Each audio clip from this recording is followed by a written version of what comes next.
Trigonometry, lesson 7.1, inverse trig functions. And this is just introduction, although we really cover most of it here.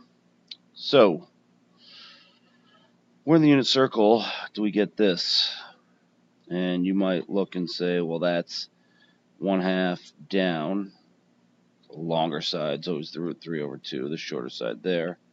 And negative, so I believe that would be t, because that's what it asked for, 5 pi over 3.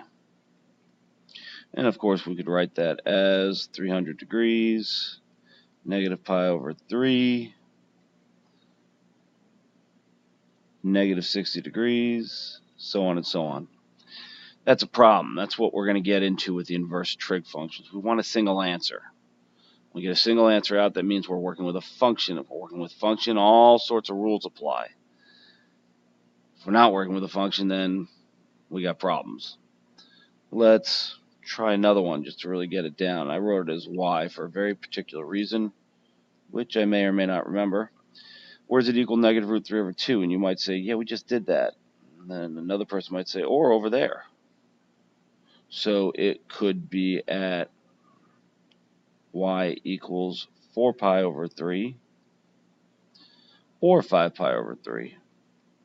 And I don't even have to get into all the other possible 240 degrees, 300 degrees, negative pi over 3, negative 2 pi over 3. I've already got two answers, which is a problem.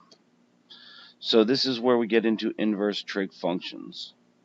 And we are going to define a certain spot to look, and worse than that, we're going to define how you're allowed to describe that spot.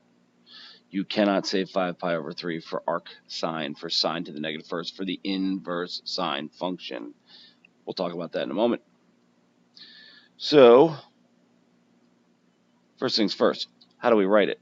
Well, often it's written like this, which I actually enjoy writing it that way. Prefer to write it that way, but I shouldn't. I should write it like this. Because a lot of people think this means sine negative root 3 over 2 to negative first, meaning 1 over. It does not mean that at all. Immediately when you see this or this, say, where, and if you want to put it on the unit circle, go ahead, does sine equal negative root 3 over 2? Subject to the rules I'm about to give you, because you'll say 5 pi over 3 and that would be wrong. So bear with me. This is not an arc sine problem. This is sine of y equals negative root 3 over 2, and we already got that. Oh, 4 pi over 3, 5 pi over 3, negative 2 pi over 3, negative pi over 3, and we can go on forever and ever, and should describe all the answers. We'd actually write it like this: 4 pi over 3 plus 2 pi k, comma, 5 pi over 3 plus 2 pi k, meaning those spots going forward and around where k is all integers. K is all, funky little ET looking thing, whatever, z integers. For the arc sine above, the answer is negative pi over 3. Talked about this a few lessons ago. We define arc sine, and your calculator does this for you, as being from here positive and here negative. And when I say negative, I mean it in both ways. Your negative answers will be down here.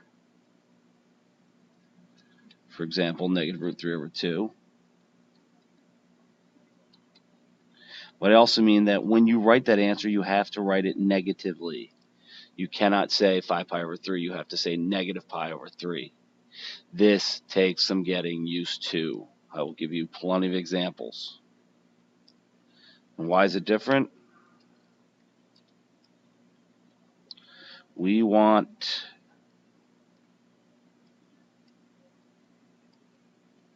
sine to the negative first, or arc sine, to be a function.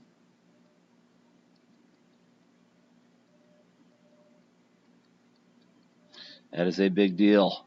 Please, please, please make it a function. So we can only get one answer out. Okay, I get that. Why are you writing negative pi over 3 instead of 5 pi over 3? Because that's how it's been defined. You have to write it that way. All right? Domains for arc sine.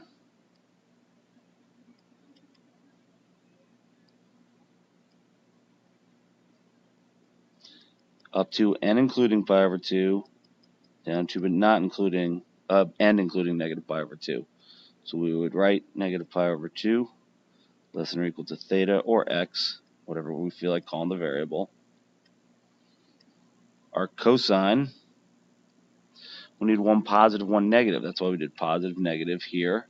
Why do we decide to find it that way? Just did. So our cosine does this.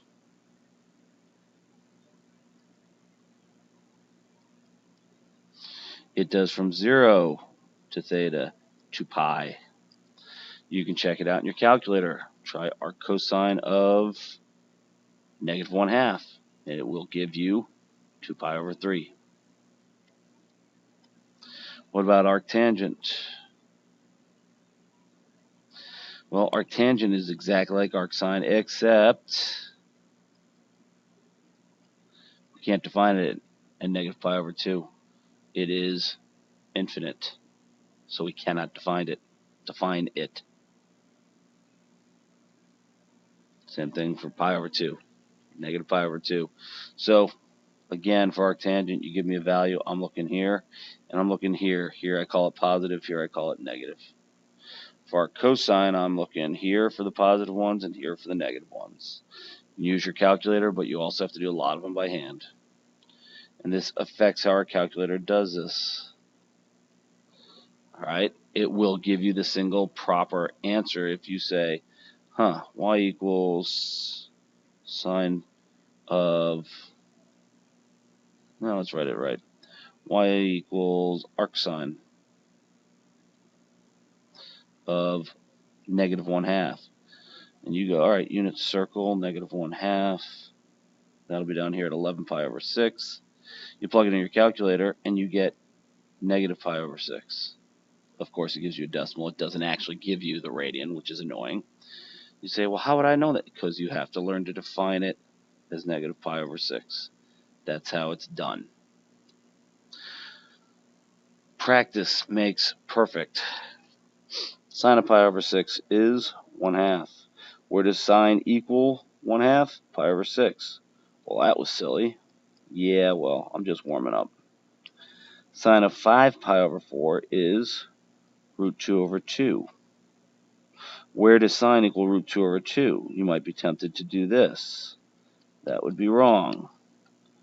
You're allowed to look here and here. It's positive, so it's up here, pi over 4. Don't believe me? Put it in your calculator, see what happens. Second cosine of sine of 7 pi over 6. 7 pi over 6 is all the way over here. That's going to be negative 1/2. Where does cosine equal negative 1/2? We only get to look here and here for cosine. It's negative, so we're here. So that's going to be at 2 pi over 3. Check it with your calculator. Now, here's another entirely separate problem. Solve it.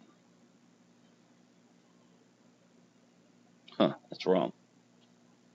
Well, it's not wrong, but it's not written properly, so I got to think about how I want to write this. 2 sine of x minus 1. I want to say that it equals 0, I think. Yeah, I'm going to just say it equals 0 for now. Where does f of x equal 0?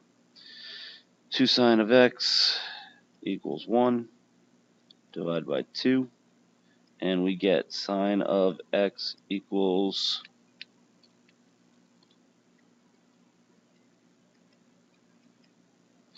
so we need to get that out of there. We go and do this. I want to use arc sine, but I didn't leave myself enough space. So I'll have to go sine to the negative first, sine to the negative first. x equals sine to the negative first of 1/2. Now, world of confusion. You would say, okay, positive, got to go upstairs. That's pi over 6. And I would say no, because this is not an arc sine problem when I wrote it. You made it an arc sine problem just to solve it. So the answer would actually be x equals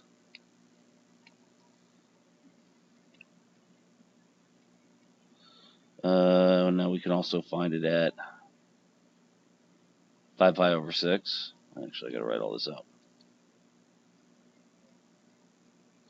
And every time we come around,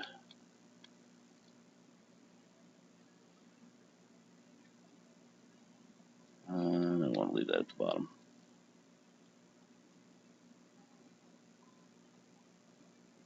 K is all integers. So notice the difference. That problem, the answer would be right there. Since that's just part of the problem of getting this, it's not. And one more thing we like to do, yeah, that's it, is write things in inverses. How do we write an inverse? Flip the x and the y. However, we're finding an inverse, so I don't call it y anymore, otherwise we get confused over what's this or what's this. So I call this the inverse. X equals 2 sine minus 1. Let's solve it. Plus 1 over 2 over 2. I get x plus 1 over 2 equals sine of the inverse of x. Therefore, the running out of space. Inverse of x equals sine to the negative first, x plus 1 over 2. That's the inverse of f of x. Why would we do this? You'll have to wait and see. For now, we're just playing with things. We also have to talk about the domain. Inverse sine has a domain of negative pi over 2. Technically the range of the original function, but we're not going to get into that. What's inside? X plus 1 over 2. Multiply everything by 2, they vanish. Subtract 1, we get negative pi minus 1. It's less than or equal to x. It's less than or equal to pi minus 1. So that's the domain that you can put in and not blow up your calculator or not get the wrong answer. It is a function. You can put anything in your calculator. Actually, no, that's not true. You can't. You can only put certain things in, but you only get one answer out. That makes it a function. Confusing stuff, but the good news is the next 2 lessons are all just review and expanding the concept. So, happy mathing.